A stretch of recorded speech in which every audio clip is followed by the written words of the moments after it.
Una de cal y otra de arena, ¿no? Así dice el dicho. Un par de cosas que hay que rescatar de las sorprendentes declaraciones de Trump de hace pocas horas. Lo primero es que ha dicho que piensa verse con María Corina Machado en los próximos días. Hablamos de la semana que viene, para ser más específicos. Pero lo otro es algo que, por mucho que queramos, no sucederá de la noche a la mañana. Y ya vamos a hablar de ello. El régimen venezolano también anuncia un número importante de excarcelaciones. Pero aquí no se trata de un número importante, sino de todos. Todos. Porque cada uno de los presos políticos son sumamente importantes. Se celebra por los que han salido, porque nunca debieron entrar, pero se denuncia por los que quedan. Y eso es llamativo.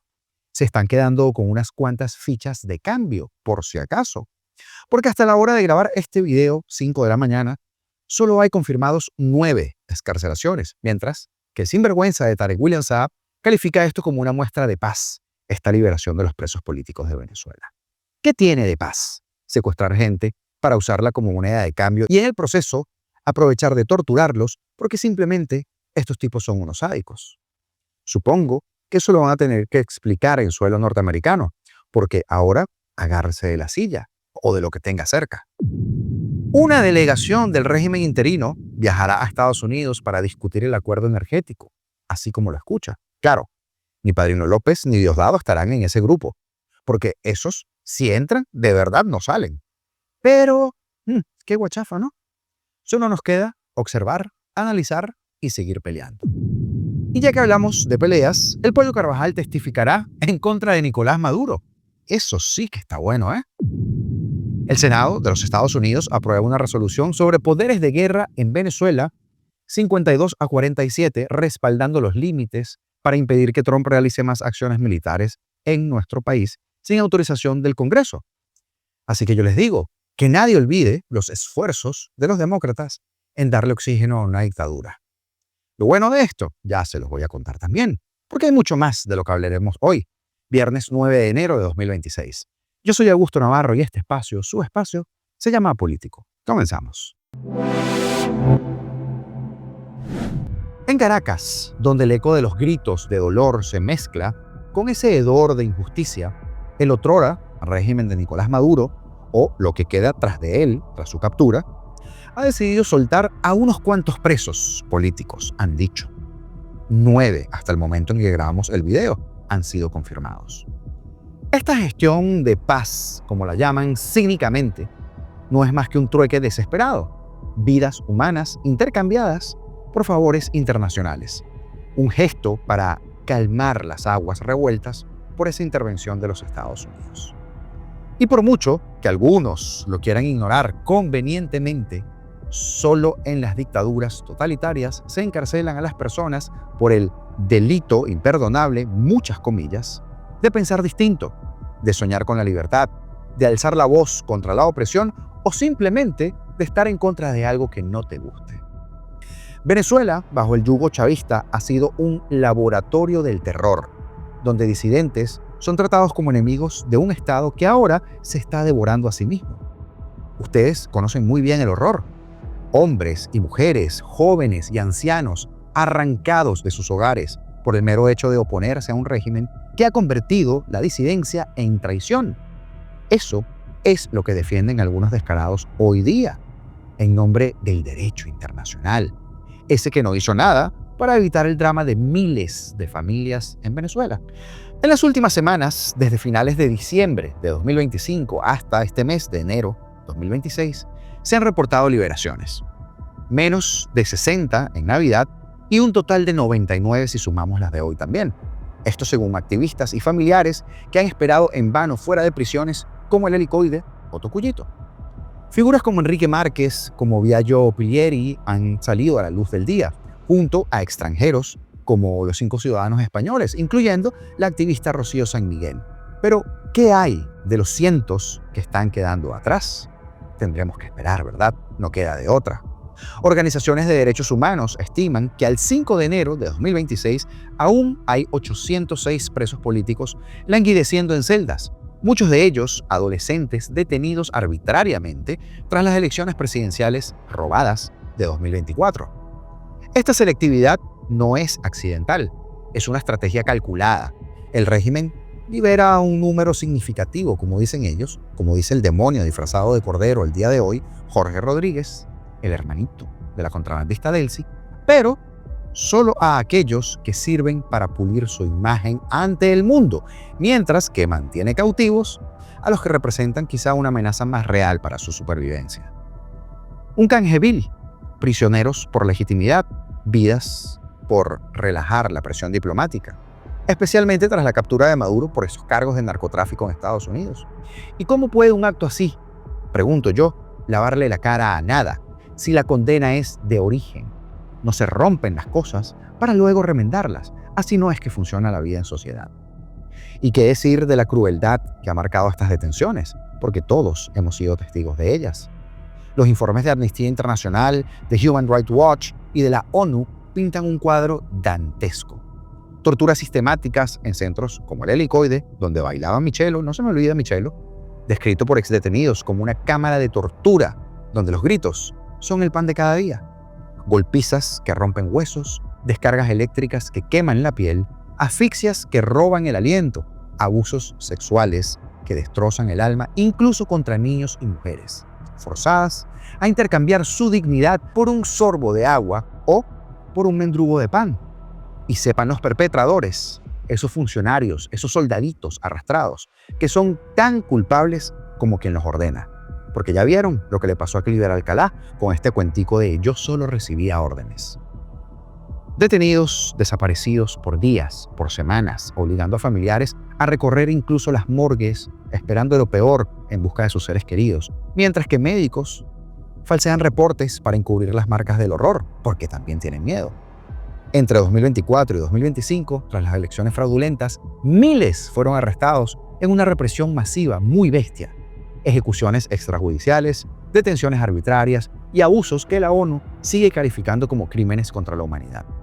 Niños de apenas 13 años, como los 3 liberados recientemente, han sufrido golpizas y aislamiento y sus infancias han sido robadas por un régimen que ve en la juventud una amenaza. Expresos que hablan de tortura física y psicológica, moral, de ser colgados de las extremidades, privados del sueño, amenazados con muerte si denuncian. Eso no es justicia, es sadismo estatal, un patrón de persecución política orquestado por la Guardia Nacional Bolivariana, por agencias como el SEBIN o el DGCIN, y todas estas bajo órdenes directas del alto mando chavista. Pues estas liberaciones no son un acto de misericordia, son una confesión de culpa. El régimen usa a los presos como fichas en un tablero geopolítico, soltando a unos pocos para aparentar un cambio, mientras que aprieta la cadena de todos los demás. ¿Cuántas madres han llorado en vano fuera de las prisiones, esperando un abrazo que nunca llega? ¿Cuántos sueños rotos por el capricho de un tirano o de ese grupito de tiranos? La comunidad internacional no puede seguir mirando a otro lado, y menos normalizando, porque Venezuela clama por justicia verdadera, no por migajas de libertad condicional. Y es que muchos de los liberados aún enfrentan presentaciones periódicas como rehenes en libertad vigilada. Tenemos que exigir la liberación incondicional de todos los presos políticos y de recordar que en una dictadura como esta, la verdadera paz solo va a llegar cuando caiga el último muro de la represión, o sea, el último de ellos. Pero mientras la presión de Trump parece comenzar a romper ese muro, el presidente de los Estados Unidos ha dicho en una entrevista hace algunas horas algo muy importante. Esta era la pregunta de Sean Hannity en Fox News. Déjame preguntarte sobre María Corina Machado. La tuve en televisión esta semana. Sí, es una persona muy agradable. De acuerdo. Ella ganó el Premio Nobel de la Paz. Sí. Cuando aceptó ese premio de la paz, te lo dedicó a ti. Ella me dijo esta semana, tanto en televisión como en radio, que quiere darte el Premio Nobel, su Premio Nobel de la Paz, por liberar a su país. En 2023, ella obtuvo más del 92% de los votos para ser la líder de la oposición. Maduro la dejó fuera de la boleta. ¿Tienes algún plan para reunirte con ella? ¿Y aceptarías el Premio Nobel que ella quiere entregarte? Bueno, tengo entendido que ella vendrá la próxima semana en algún momento y espero poder saludarla. Y he escuchado que ella quiere hacer eso. Sería un gran honor. Ciertamente, una declaración que desmonta la narrativa de que Trump detesta a María Corina por X o por Y, cuentos de camino que algunos han inventado porque se les ha ido la olla y han sido muy fantasiosos. Pero también, durante el día de ayer, el presidente Trump arrojó luces sobre este proceso de transición y sobre sus lapsos, y al parecer, nos toca esperar amargamente por un buen rato más. How long do you think you'll be running Venezuela? Only time will tell. Like 3 months, 6 months, a year, longer? I would say much longer. Much longer. And We have to rebuild. You have to rebuild the country, and we will rebuild it in a very profitable way. We're going to be using oil, and we're going to be taking oil. We're getting oil prices down, and we're going to be giving money to Venezuela, which they desperately need. I would love to go. Yeah, I think at some point it'll be safe. What would trigger a decision to send ground troops into Venezuela? I wouldn't want to tell you that because, you know, I can't give up information like that to a reporter as good as you may be. I just can't talk about that. would you do it if you couldn't get at the oil? Would you do it if... They're treating us with great respect, as you know. We're getting along very well with the administration that is there right now. Have you spoken to Delcy Rodriguez? Or... I don't want to comment on that. But Marco speaks to her all the time. Y es que les prometo que muy pronto vengo con un análisis situacional sobre los tiempos de esta especie de transición rara. Porque yo estoy convencido que aquí no todo es color de rosa y que la amabilidad que estamos viendo en este momento es supremamente frágil. Porque del otro lado, lo que hay son terroristas, solo eso. Y es que hablando de terroristas, el periodista español que cubre la Casa Blanca ha soltado una que no era difícil de imaginar. Además, ya lo vio en la miniatura de este video. Pero es algo que si usted se detiene a pensar, le va a dar muchos problemas al recluso, a Nicolás Maduro, y no tiene desperdicio. Esta es la información de David Alandete. Oye, Pollo Carvajal, Delcy, 2 nombres sobre los que tienes información de última hora. Efectivamente, te puedo confirmar, Iker, que en el caso que ha permitido la detención de Nicolás Maduro, el Pollo Carvajal, por medio de sus abogados, se ha ofrecido a testificar contra el dictador, algo que le debe preocupar mucho. ¿Por qué? Porque la estrategia de Maduro, nada más llega a Estados Unidos, le asignan un abogado de oficio. Pero luego, aunque él diga que no sé cuánto dinero dijo que cobraba al mes, pero eran unos 400 euros en no sé qué criptomoneda que manejaba la dictadura que él comandaba. Pero contrata a 2 abogados, por cierto, Iker, los 2 colaboradores del juez Baltasar Garzón, que se llaman Gary Peters y Bruce Fein. Y los 2 vienen de representar a gente como Julian Assange, el fundador de Wikileaks, el padre de Edward Snowden, etcétera, etcétera. Son expertos en llegar a acuerdos. De hecho, Assange queda libre por llegar a un acuerdo con la fiscalía, se declara culpable de espionaje y sale libre. Pero eso se estropea en el momento en el que esta misma semana Carvajal, por medio de sus abogados, dice que él va a testificar contra Maduro. Pero es que además ofrece información de toda la red que ha ido tejiendo Maduro con el apoyo de Cuba en las pasadas décadas. Y él, como ya avanzamos, menciona políticos españoles. Políticos españoles que fueron pagados con dinero cubano por medio de Venezuela para fundar partidos, y también un alto funcionario español. Que no dice Carvajal de momento quién es, pero está claro que tiene la mirada puesta en España. Y ahí es muy importante una maniobra del juez Hellerstein. Se ha hablado mucho de él, y vamos a escuchar mucho de él porque lleva instruyendo este caso desde el 20. Alvin Hellerstein, tiene 92 años, juzgó a Carvajal, y por un motivo el que sea, en noviembre decidió que la sentencia que se le leía por el auto de inculpación en noviembre se trasladaba a febrero. Yo no sé qué sabría el juez Hellerstein, pero lo trasladó a febrero. Y en medio ha habido la captura de Maduro, y esa causa, Iker, cambia radicalmente, porque ahora la caza mayor es el propio Maduro, luego está Cilia, su mujer, y todavía un imputado por el que se ofrece dinero. Es el último, Iker, Diosdado Cabello. Y el mensaje que Trump, por medio de Marco Rubio, ha trasladado a Venezuela es que o Cabello renuncia a las provocaciones y desiste de cualquier golpe, autogolpe, lo que sea, o va a correr una suerte. Lo dijo literalmente Marco Rubio el otro día aquí en la Casa Blanca, en el ala oeste, donde estoy ahora. Dijo, o será peor su suerte que la de Maduro. Nadie sabe para quién trabaja, es que dice el dicho, ¿no? Y es que a estas alturas del juego, esto es sálvese quien pueda. Además, con un recadito final para el bufón este que se la pasa y que patrullando por las calles, pero que a la hora de la verdad andaba bien escondidito. Usted sabe, el tal Diosdado Cabello. Pero es que retomando el tema de las liberaciones, legisladores republicanos de Florida exigieron ayer jueves a Venezuela que no quede ni un solo preso político por liberar tras ese anuncio del psiquiatra loco sobre esta liberación de un número importante de personas. Jorge, desde el Congreso de los Estados Unidos estamos exigiendo la libertad inmediata de todos los presos políticos injustamente encarcelados en sus mazmorras. Que no te quede ni uno solo por liberar, escribía Carlos Jiménez, representante federal de Miami, al compartir ese video de la liberación o del anuncio en X, en su cuenta personal. El alto comisionado para los diálogos de paz de Maduro reveló la liberación de los presos, incluidos venezolanos y extranjeros, pero no precisó la cifra ni las condiciones como un gesto unilateral para, según él, consolidar la paz tras la captura de Nicolás el pasado sábado. El Ministerio de Asuntos Exteriores además confirmó la excarcelación de 5 españoles, aunque la congresista estadounidense María Elvira Salazar, también de Miami, replicó en X publicaciones sobre la liberación de opositores como Juan Pablo Guanipa, María Oropesa y Perkins Rocha. Y aunque recibo con esperanza la liberación de algunos presos políticos venezolanos, no debe quedar duda, la libertad no se negocia por partes. Todos los presos políticos deben ser liberados de inmediato. Venezuela será libre, completa y sin concesiones, escribía Salazar.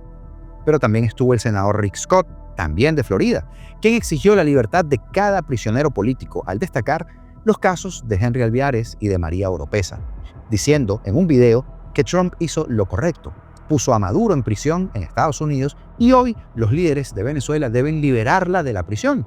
Ella necesita ser liberada y se refería específicamente a María Oropesa. Así que este Big Three o los Crazy Cubans, como los llaman acá en Miami, siguen dando la cara por nosotros. Chapó por ellos. Y es que hablando de congresistas, el Senado de los Estados Unidos, vaya, aprueba esta resolución con 52 votos sobre 47 sobre los poderes de guerra en Venezuela, respaldando los límites para impedir que Trump realice más acciones militares en Venezuela sin la autorización del Congreso. Lo cual es excelente. Excelente porque limita el ataque a un país, pero podría seguir combatiendo al narcotráfico, como lo hizo con Maduro.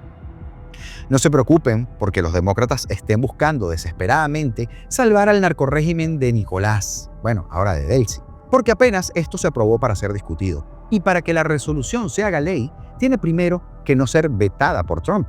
Y para que pase el veto, tienen que tener apoyo de 67 votos del Congreso, cosa que es muy improbable, ya que la mayoría es republicana y no va a pasar pese a los traidores. ¿Cuáles traidores? Bueno, la reacción del presidente Trump a través de su red Truth Social ha sido esta. Los republicanos deberían avergonzarse de los senadores que votaron junto con los demócratas en un intento de arrebatarnos la capacidad de luchar y defender a los Estados Unidos de América. Susan Collins, Lisa Murkowski, Ron Paul, Josh Hawley y Todd Young no deberían ser elegidos para ningún cargo público jamás. Esta votación obstaculiza gravemente la autodefensa y la seguridad nacional de Estados Unidos, limitando la autoridad del presidente como comandante en jefe. En cualquier caso, y a pesar de su insensatez, la ley de poderes de guerra es inconstitucional, violando por completo el artículo 2 de la Constitución, como ya lo han determinado todos los presidentes y sus respectivos departamentos de justicia. Sin embargo, cuidado aquí, la próxima semana tendrá lugar una votación del Senado aún más importante sobre este mismo tema. Que se preparen. Y es que ya, para cerrar, una exclusiva de Voz, el medio Voz, una delegación del régimen chavista interino, viajará a Washington, D.C. este viernes, hoy, 9 de enero, para discutir los términos de un posible acuerdo energético con los Estados Unidos. Una fuente cercana a estas conversaciones que, por supuesto, como siempre, solicitó el anonimato para proteger su identidad, declaró a Voz que las conversaciones tienen como objetivo restaurar la producción de petróleo, la generación de energía y la infraestructura de transmisión, entre otros temas, por supuesto. Según la fuente, no se trata de una negociación propiamente dicho, sino que es una reunión en la que la delegación del régimen escuchará la propuesta presentada por Estados Unidos, como si ellos tuvieran algo que decidir.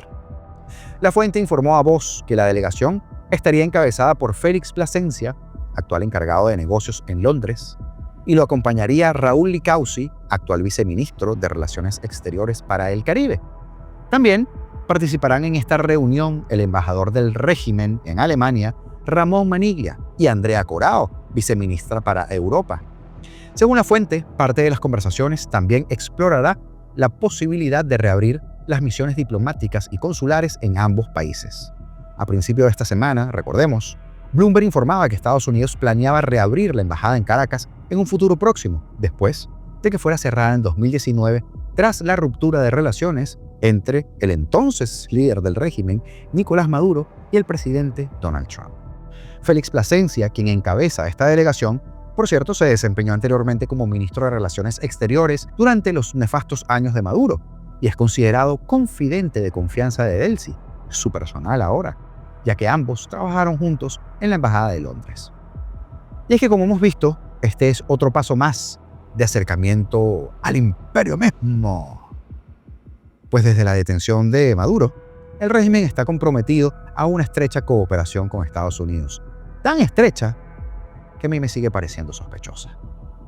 Saludos especiales el día de hoy para Heidi Johanna. Un fuerte abrazo desde aquí para ti, Heidi. También para Vilma Barbu y para Goyo por apuntarse a la membresía de nuestro canal. De igual modo, como siempre, agradecerle mucho a Alfonso Long, a Dani Faría, siempre diciendo presente, a Ángel Machado, Alfredo Milano y Nelson Castellano por sus donaciones mediante los Super Thanks, ya que sin el apoyo de ustedes esto sería muy pero muy complicado.